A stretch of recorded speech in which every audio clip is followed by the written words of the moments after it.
आपण आल्यावर दाखवतो ना ठिकाणी झाली तुला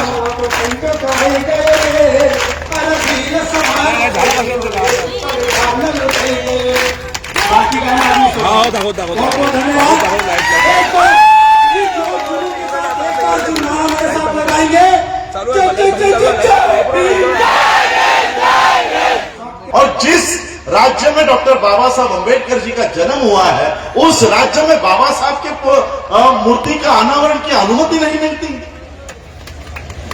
ये शर्म की बात है आपके कलेक्टर के लिए, आपके प्रशासन के लिए और इस मध्य प्रदेश के सीएम के लिए ये शर्म की बात है। ऐसे लोगों ने डूब मरना चाहिए जो लोग जिस एग्जाम को पास करके आप कलेक्टर बने हो उस एग्जाम का नियोजन भी बाबा साहब अम्बेडकर ने किया हो। पब्लिक सर्विस कमीशन का नियोजन भी बाबा साहब ने किया हुआ। अरे उनकी बदौलत ये लाल गाड़ियों में घूम रहे हो। ये नागपुर के कैमरे लगे हुए देखो पीछे, आईबी के लोग घूम रहे हैं नागपुर के। आज मुझे डॉक्टर बाबा साहब अम्बेडकर जी के मैंने अनावरण नहीं किया, मैं गया नहीं और जाऊंगा भी नहीं जब तक कलेक्टर इज्जत से फिर नहीं बुलाता तब तक नहीं।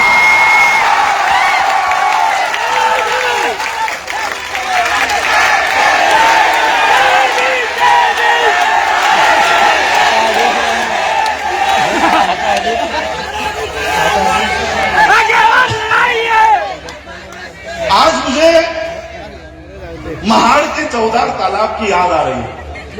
आप लोगों ने पता है, आप लोगों को महाड़ के चौदार तालाब का आंदोलन 1927 में 20 मार्च 1927 में बाबा साहब अम्बेडकर जी ने ऐसे ही लोगों को इकट्ठा किया और पानी पीने का पहला अधिकार बाबा साहब ने वहां से प्राप्त किया। लेकिन यह अधिकार मिलने से पहले 1924 में यह रिजोल्यूशन पास किया गया था कि महाड़ का चौदार तालाब आज से सभी लोगों के लिए खुला है, सभी लोगों के लिए खुला है।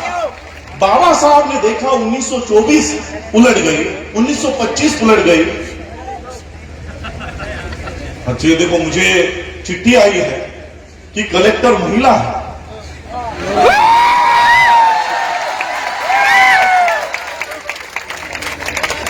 इस महिला कलेक्टर को तो 4 बार बाबा साहब को नमन करना होगा। अगर बाबा साहब ने इस देश के महिलाओं को अधिकार नहीं दिया होता तो आज क्या ये महिला कलेक्टर बन पाती?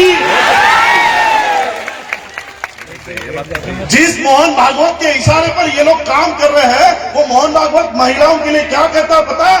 क्या इस महिलाओं को चूल्हे के सामने ही बैठना चाहिए? मोहन भागवत के इशारे पर काम करने वाले लोग ये विचार रखते हैं महिलाओं के लिए। ये अचंभे की बात है कि कलेक्टर महिला होने के बावजूद बाबा साहब के प्रतिमा का अनावरण नहीं हुआ जाता।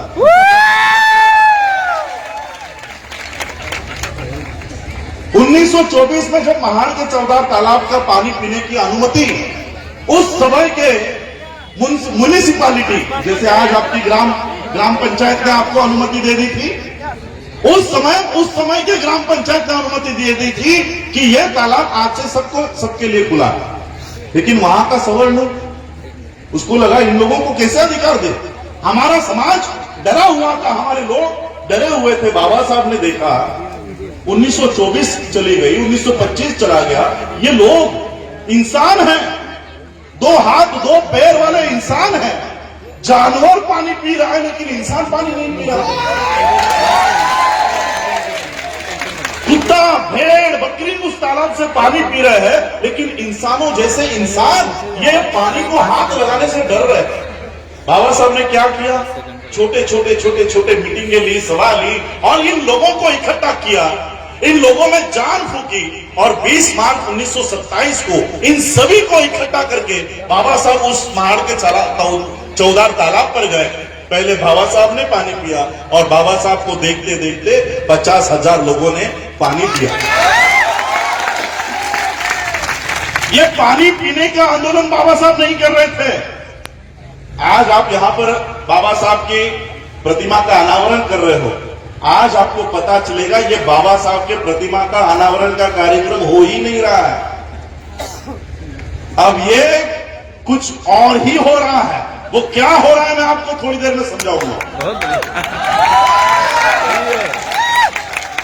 बाबा साहब ने देखा कि ये जो लोग इंसान हैं, जानवर बिना डरे पानी पी रहा है और इंसान डरा हुआ है। बाबा साहब ने पानी पीने का आंदोलन नहीं किया, मरे हुए लोगों को जिंदा करने का काम बाबा साहब ने किया। और फिर बाबा साहब ने घोषित किया कि फिर आएंगे 25 दिसंबर 1927 को फिर आएंगे। और फिर बाबा साहब 25 दिसंबर को उस महाड़ के 14 तालाब के लिए निकले। जैसे ही वहां पर पहुंचे,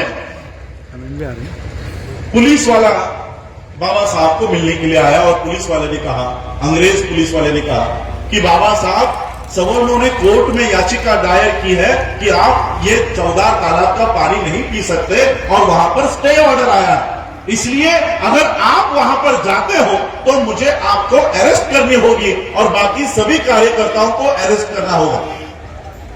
बाकी सभी कार्यकर्ताओं ने कहा कि बाबा साहब, हम जेल में बैठने के लिए तैयार है, हम उस 14 तालाब पर जाएंगे।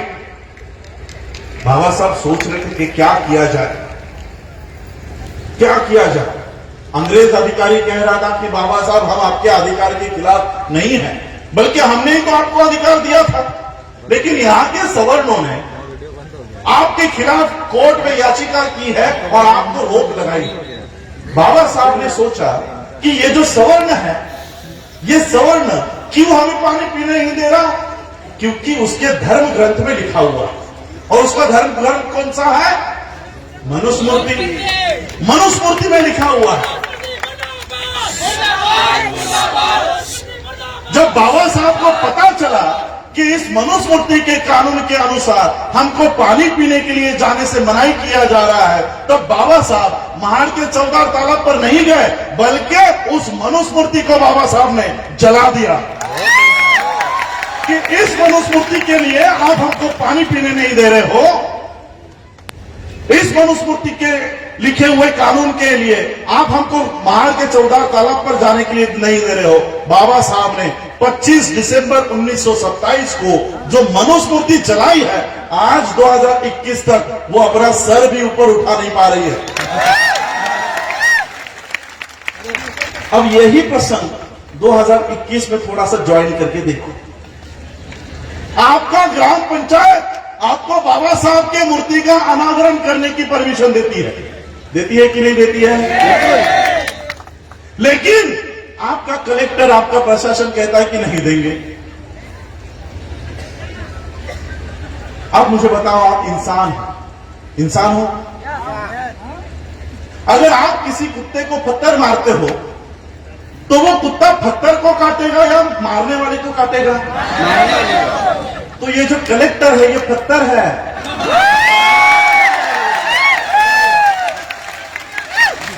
कलेक्टर जो है सिर्फ पत्थर है, मारने वाले हाथ दूसरे हैं। हमें कलेक्टर, एसपी, डीएसपी इनके साथ कोई बैर नहीं है, ये तो किसी और के गुलाम हैं। बाबा साहब अगर उस समय 1927 में अड़ जाते कि नहीं हमें पानी पीने के लिए जाना है, तो बाबा साहब मनुस्मृति नहीं जलाते। और आज भी हम लोगों को बाबा साहब ने उस समय मनुस्मृति की व्यवस्था को जलाया, जो आज तक सर ऊपर नहीं उठा पा रही है। और आज भी हमें जिस व्यवस्था ने हमको बाबा साहब अंबेडकर जी की मूर्ति के अनावरण से रोका है, हमें आज उस व्यवस्था को जलाना होगा। और आने वाले 100 साल तक जो व्यवस्था इस देश में बन रही है, वो फिर से नाम लेने के लिए भी शेष नहीं बचेगी। ऐसी व्यवस्था हमको आज से करनी होगी कि आने वाले 100 साल के बाद भी बीजेपी, आरएसएस नाम का कोई संगठन था, ये भी हमारे लोगों को याद नहीं होना चाहिए। देखिए आज की व्यवस्था में, देखिए आज यहां पर मेनगांव पिपराटा में आप बाबा साहब के मूर्ति का अनावरण कर रहे हैं। कौशल में कलेक्टर ने आपको यहां से रोका, प्रशासन ने आपको यहां पर अनावरण करने से रोका, लेकिन मैं आप लोगों को कहना चाहता हूं, बाबा साहब अंबेडकर जी की मूर्ति का अनावरण यहां पर करने से अच्छा है एक एक अंबेडकर अपने घर में तैयार करो, एक एक अंबेडकर अपने घर में तैयार करो। मैं आज यहां से ऑफिशियल स्टेटमेंट करता हूं, आपके मेनगांव पिपराटा में से मुझे एक बच्चा डोनेट करो, उसको आईएएस बनाने की जिम्मेदारी, उसका खर्चा मैं उठाऊंगा, उसको कलेक्टर बनाने का सारा खर्चा मेरा होगा। इस तरह से हमको बाबा साहब अंबेडकर जी के मिशन के लिए काम करना। आज जो व्यवस्था इस देश में बनी है, देखिए मैं तो आपके प्रशासन को भी बताना चाहता हूं, सीए के लिए जो कानून जब बना था, साल भर से मुस्लिम लोग शाहीन बाग में बैठे हुए थे, कोविड की वजह से फिर उनको जाना पड़ा। अब पिछले 2 महीने से किसान बैठे हुए हैं, 1 साल से मुस्लिम रास्तों के ऊपर है, 2 महीने से 3 महीने से किसान रास्तों के ऊपर है। हम लोग अगर रास्तों के ऊपर बैठना शुरू कर दे तो हमको 6 महीने, 3 महीने, 1 साल नहीं लगेगा। 31 दिसंबर 1817 से लेकर 1 जनवरी 1818 1 दिन लगेगा, सिर्फ 1 दिन। 1 दिन हमारा इतिहास है बीमा कोरेगांव का। हम लोग अगर रास्तों एक दिन में इस व्यवस्था का हम परिवर्तन कर सकते हैं, इस व्यवस्था को उलट कर सकते हैं। लेकिन मैं आप लोगों को बताना चाहूंगा, सभी हम प्रशासन के ऊपर छोड़कर नहीं चलेगा, सारा दोष प्रशासन के ऊपर छोड़कर नहीं चलेगा। इनको लाया भी तो हमने, इनको लाया भी तो हमने। जो अधिकार बाबा साहब ने हमको दिए हैं, क्या वो अधिकार हम सुरक्षित रख पाए? क्या वो अधिकार उनकी रक्षा हम कर पाए? क्या बाबा साहब किस संघर्ष में बाबा साहब ने हमको अधिकार प्राप्त करके दिए हैं, क्या उसकी जानकारी हम लोगों को है? गाड़ी में पड़ा। आज ऐसे लोग हमारे सीएम बन जाते हैं, पीएम बन जाते हैं, ये किनके वोटों की वजह से? बाबा साहब अंबेडकर जी जब भारत में आए पढ़ाई करने के बाद, गाड़ी पता निकाला, तब उस समय अंग्रेजों के शासन में एक नया कानून, एक नया संविधान बनाने की प्रक्रिया चल रही थी। गवर्नमेंट ऑफ इंडिया एक्ट 1935 का निर्माण हो रहा था, और उस कानून में, उस संविधान में इस देश के लोगों को क्या क्या अधिकार मिलने चाहिए, इसकी सारी जानकारी इकट्ठा की जा रही थी। South bureau committee, Simon commission Bharat में आ रहे थे, सभी लोगों से मुलाकात कर रहे थे, इंटरव्यू ले रहे थे, उनके मत जान रहे थे। और ऐसे ही 1917-1919 में south bureau committee, Simon commission Bharat में आया, और उन्होंने इस देश में वोट का अधिकार किन किन लोगों को देना चाहिए, इसके लिए मुलाकात उन्होंने शुरू कर दी। इस मुलाकात के लिए उन्होंने गांधी को बुलाया, तिलक को बुलाया, नेहरू को बुलाया। गांधी का, तिलक का कहना था कि इस देश में वोट देने का जो अधिकार है, ये वोट देने का अधिकार सिर्फ 3 वर्गों को मिलना चाहिए, सिर्फ 3 वर्गों को। अंग्रेजों ने पूछा कौन से 3 वर्ग? गांधी जी ने कहा कि जो लोग पढ़े लिखे हैं, कम से कम 8वीं पास होने का सबूत दिखा सकते हैं, ऐसे ही लोगों को वोट देने का अधिकार इस देश में होना चाहिए। दूसरा वर्ग, जो लोग इनकम टैक्स भरते हैं, प्रॉपर्टी टैक्स भरते हैं, ऐसे ही लोगों को वोट देने का अधिकार इस देश में होना चाहिए। और तीसरा वर्ग, इस देश के राजा, महाराजा और संस्थानिक, इन लोगों को वोट देने का अधिकार होना चाहिए। अब बाबा साहब को इस बात का पता चला कि गांधी जी ने इस तरह की मांग अंग्रेजों के सामने रखी।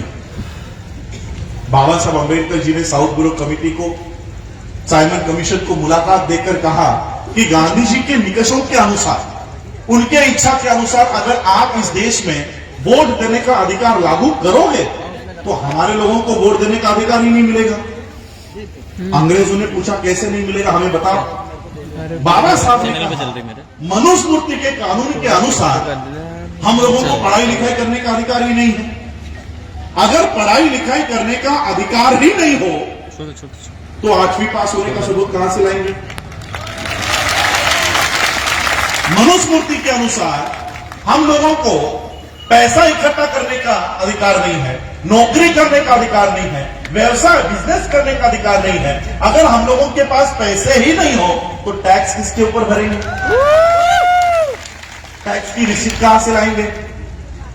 और राजा महाराजा तो हम लोग को है ही नहीं, तो हमको तो वोट का अधिकार ही नहीं मिलेगा। तो अंग्रेजों ने बाबा साहब से पूछा, तो बाबा साहब आपके लोगों को अगर वोट देने का अधिकार देना है तो हमें क्या करना होगा? बाबा साहब ने कहा, एक तो हम आपको 8वीं पास होने का सबूत नहीं दिखा सकते, इनकम टैक्स की, प्रॉपर्टी टैक्स की रिसीट नहीं दिखा सकते, लेकिन एक बात जरूर आपको साबित करके देंगे। अंग्रेजों ने कहा, कौन सी? बाबा साहब ने कहा, हम इस देश में पैदा हुए हैं, हर साल हमारी उम्र बढ़ती है, और इसलिए अगर आपको इस देश में वोट देने का अधिकार देना है तो हमारे उम्र के आधार पर दीजिए, हमारी उम्र के आधार पर दीजिए। बाबा साहब अम्बेडकर जी के इस बात को मानते हुए अंग्रेजों ने एडल्ट फ्रेंचाइज नाम का कानून तैयार किया। आज भी ये एडल्ट फ्रेंचाइज इस देश में लागू है। उस समय अंग्रेजों ने 21 साल के हर स्त्री को और हर पुरुष को वोट देने का अधिकार दे दिया। ये डॉक्टर बाबा साहब अम्बेडकर जी की वजह से हम लोगों को, सभी भारत के लोगों को वोट देने का अधिकार प्राप्त हुआ। लेकिन क्या ये अधिकार हम लोग सुरक्षित रख पाए? अभी तो चलो, जैसे हम कहते हैं कि तोते की, वो जो राक्षस की जान तोते में होती है, वैसे मोदी जी की जान ईवीएम में है।